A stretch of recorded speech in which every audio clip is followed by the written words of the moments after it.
All right, perfect. So let's take a look. First of all, there's a couple different forms we have learned up to this point. Okay, these two, numbers 19 and numbers 22, are in what we call standard form. They're in standard form. And standard form is when we're in the form y equals ax squared plus bx plus c. Standard form really doesn't help us see any parts of our parabola. We don't know any x-intercepts. We don't know which way it's shifted. We do know the y-intercept. Where's the y-intercept at? C. That's the only point that you can pick out quickly. Other than that, you're going to find the axis of symmetry. What's the formula for the axis of symmetry? X equals what? Negative b over 2a. Once you get x, how do you find the vertex? Well, once you get x, that's the x-coordinate of the vertex, and then you just plug that value back into the equation to find y. Right. All right. Any questions on 19 or 22? You always have to have how many points when you graph? 5. Okay, questions here. All right. Next ones. Now they want you to find the maximum or the minimum. Well, how do we know if it has a maximum or a minimum? If it opens up, it has a minimum. If it opens down, it has a... Okay, so 35, does it open up or down? Why does it open down? A is negative. So we know this one has a... Now, when I ask you for the maximum, what am I asking you for more specifically? The y-coordinate of the vertex. Okay, the y-coordinate of the vertex. Very good. Domain and range should be pretty easy. And then you guys said you struggled a little bit on increasing and decreasing. So as you read from left to right, since this one opens down, you're going to tell me you're increasing until this x value. So you have to think about what that x value was. Well, on this one, on number 35, the x value was 2. Okay, you got x equals 2 when you did opposite of b over 2a. So that would mean it's increasing for all values of x that are less than 2. Once you get to 2, what happens? It starts decreasing. So it's decreasing for values of x that are greater than 2. Okay? This one's opening up. We know it has a minimum value. Opposite of b over 2a, so that'd be negative 18 over 6. So what did you guys get? X equals negative 3. So this one means you're going downhill, so you're decreasing for all values of x that are what? Less than 3. And you're increasing for values of x that are... Okay.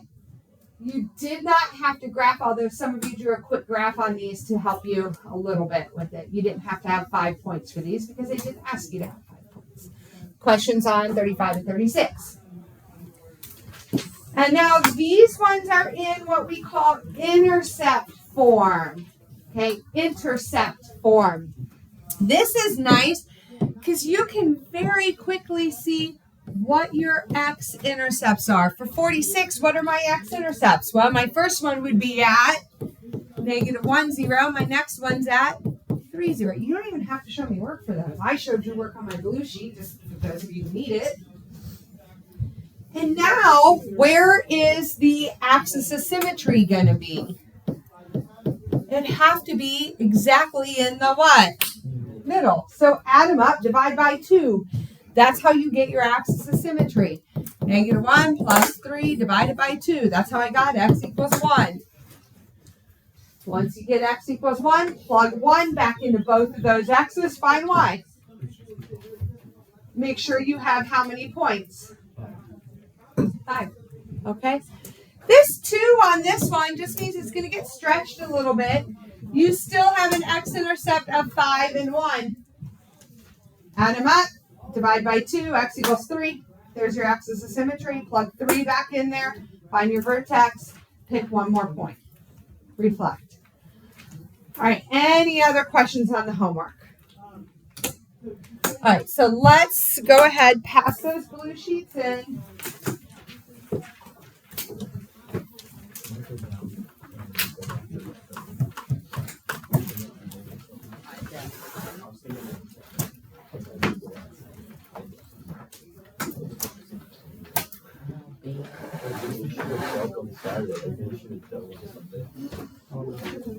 What's the point of going out there?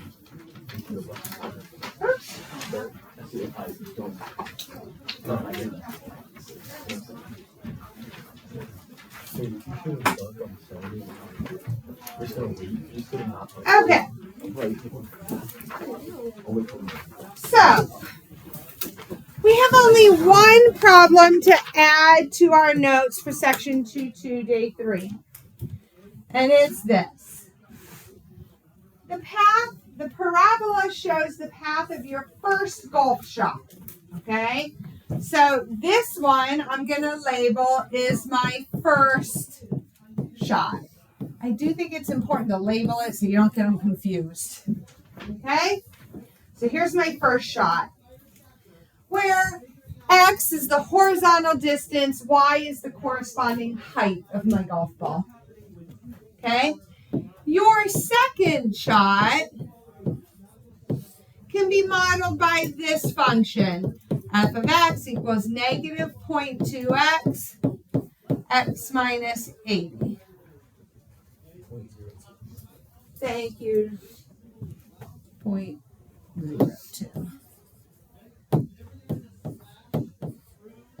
Thank you, Josh. Okay. Which shot travels the furthest before hitting the ground? Which one travels the highest? All right, let's talk about what they want here. Which one travels the furthest? What do we need there? Where are we looking at to see how far your golf ball travels? The X what? Intercept. So right here, this x-intercept is what? You have two of them. You have what?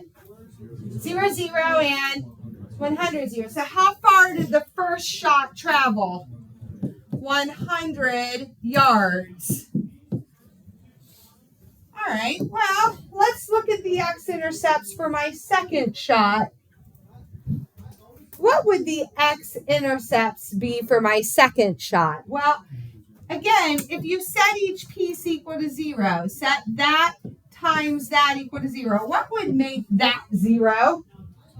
0. So the first one is 0, 0. What's this one? 80, 0.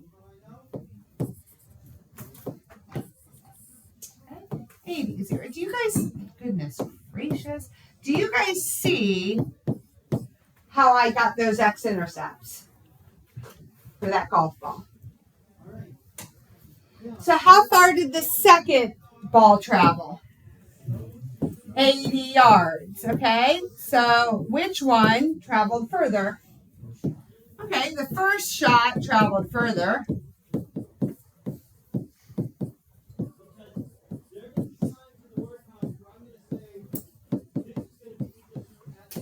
Okay, that we know.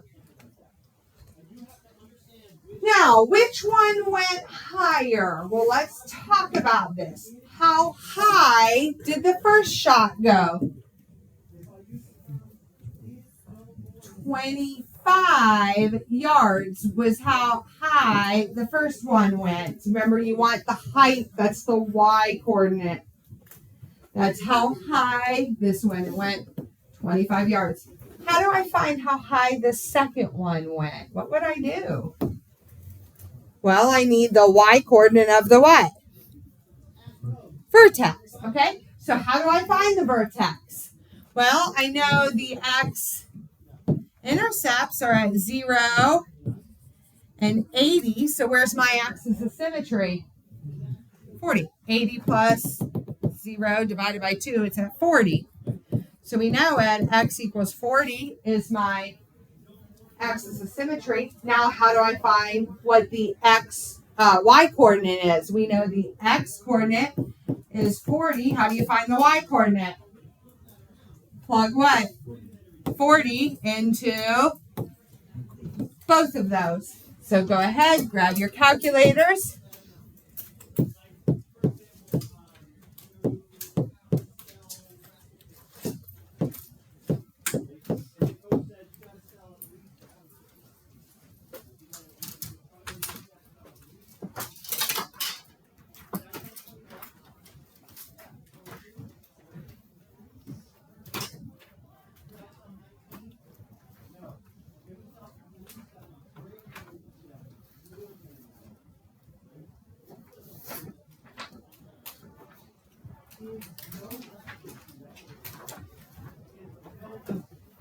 All right, and what did you guys come up with? 32. So this one has a vertex of 40, 32. So which shot goes higher?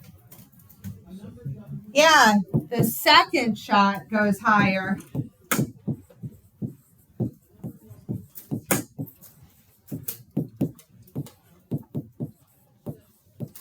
All right.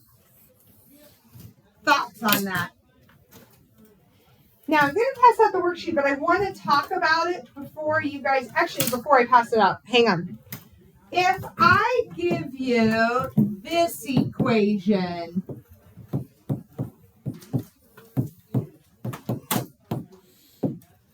are you going to FOIL this if I ask you to find the vertex?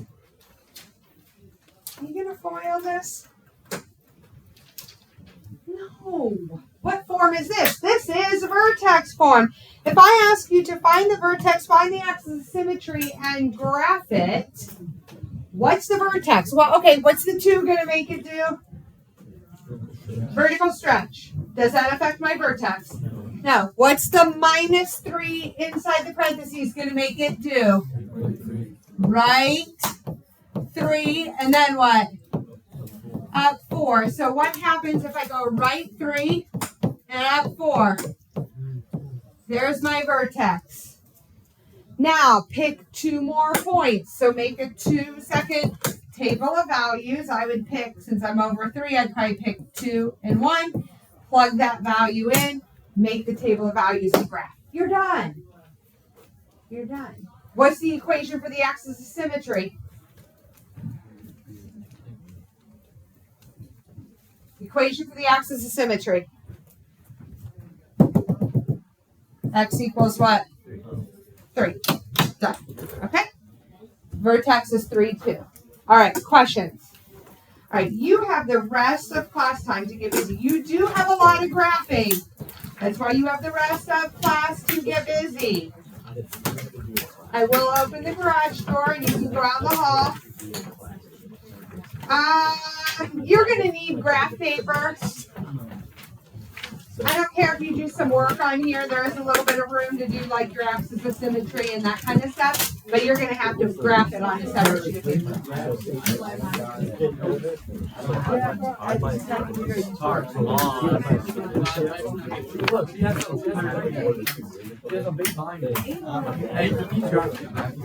Yes.